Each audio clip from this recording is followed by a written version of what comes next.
Hello, and welcome to Skirmish Turf. I'll be taking you through a world building project of mine in which the gods that ruled this world were killed by the Thrall races and thus deprived the world of magic. Indeed, only a few traces of the supernatural remain, with most of the world's inhabitants forced to survive in a brutal world. Well, okay, it's not that brutal. Many countries in Skirmish Turf are well developed with a fairly decent access to commodities. Some are better off than others. But what about those who don't live in nations or states at all? What about those that live on the edges of civilization but don't abide by its rules? Those that never settle down to abide by a formal government? The drifters, the desperados, and the damned swine. You get the Boarmen. Boarmen aren't that hard to find or figure out. They can be found everywhere in Skirmish Turf in virtually every climate. They are pig people, so they're very adaptable. Unlike the other races of Skirmish Turf, they don't really form countries or stable nations. They will form towns, and large groups of Boarmen can come together to work towards a common goal, but that's about it. Despite their intelligence, the Boarmen hate structure and government, so they tend to have more fluid societies with rough territories they live in. The reason there are anthropomorphic pigs in Skirmish Turf is because the gods needed prey for their children. The orcs in particular wanted a race that would put up a fight during their hunts. Humans in Velmeg proved to be much too squishy and would try to outsmart their orc hunters rather than face them head on. The orcs needed a brash and bold race that would rather die in a duel than set up traps. So the gods took boars, an already favorite prey of their children, and molded them to be sentient two-legged hunter-gatherers. Boarmen were treated the worst of the slave races. Seen as they were created from pigs, they were treated like them. While humans in Velmeg were abused, they could at least go to sleep at night knowing they could return to the straw they slept on tomorrow.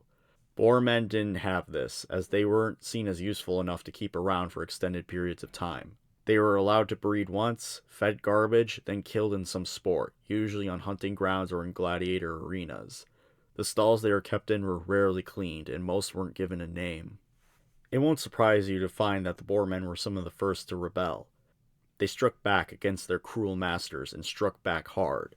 They stormed the villages of the dwarves, elves, and orcs and made sure that there were no survivors. Soon the other slave races followed suit, albeit with much more tactical approachment. Well, as tactical as you could be with stolen nuclear spells. After the war was over, the Boarmen fled far away from their former masters' cities and fled into the wilderness. They found cocksureness in a lack of civilization. They instinctively avoid any rigid social structure. While not anarchistic in nature, Boarmen don't have a whole lot of pigs to maintain order.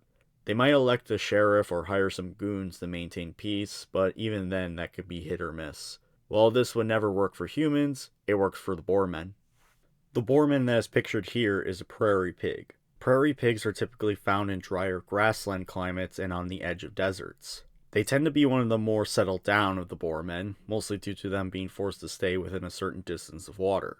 Unlike normal pigs, Boarmen can sweat so they don't have to roll in mud and dust to stay cool. Prairie pigs are renowned for their leatherworking skills. They can make clothing out of the skin of practically any animal, but mostly use cattle and domestic pigs. Yes, the Boarmen raise pigs as livestock. They don't think it's weird because to them, pigs aren't sentient, therefore they're livestock. Aside from the usual pigs you're used to, the Boarmen have also bred pigs for other purposes, one of which is the war boar.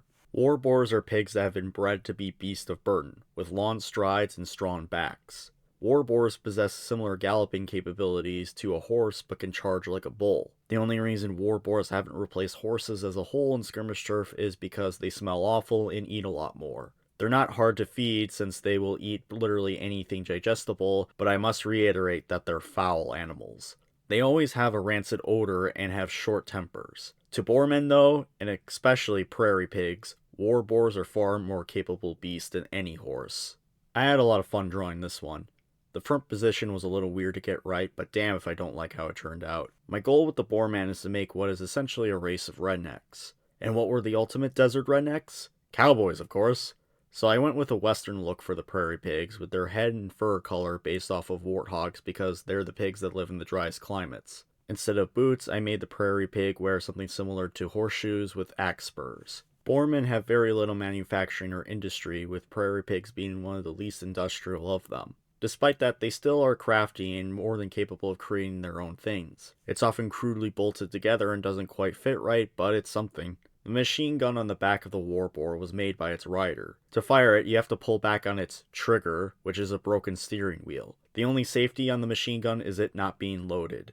The revolver is something the rider took from a human army officer he beat in a duel. There is a fair amount of practicality behind the Boarmen's design, but I still wanted a few stupid elements to give you an idea of their crudeness. For one, the pants. It's based off of jopers, pants specifically made to ride horses. They're tight around the ankles and loose around the thighs to allow for an optimal riding experience. Instead of sewing the pants to be like this, the Boarman here just uses belts to adjust the tightness around parts of his leg. If that wasn't stupid enough, the Boarman uses a fan to cool his machine gun because it was the easiest fix. You know how people often take the easy solution even if it isn't the best in the long run?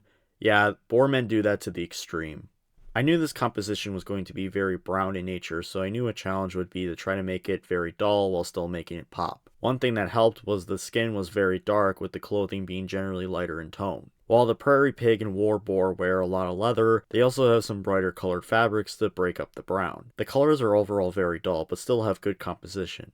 Look at me, Mom, I understand color theory. This particular Boarman acts as a ranch hand who guards livestock with his life. He's expected to ride the vast lands his people farm and convince anyone or anything that might harm the livestock to consider leaving. It's easier to persuade when you're a mean shot with a 6-shooter.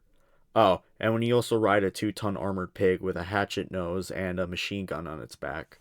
So yeah, the Prairie Pigs, the Boarmen that live in the dustier parts of Skirmish Turf. You need grit to survive, and they got plenty. Some would say too much, but never to the face of a Boarman. I hope you enjoy this installation and stick around for more. I bid you all farewell, and until next time, stay safe, and have a good one.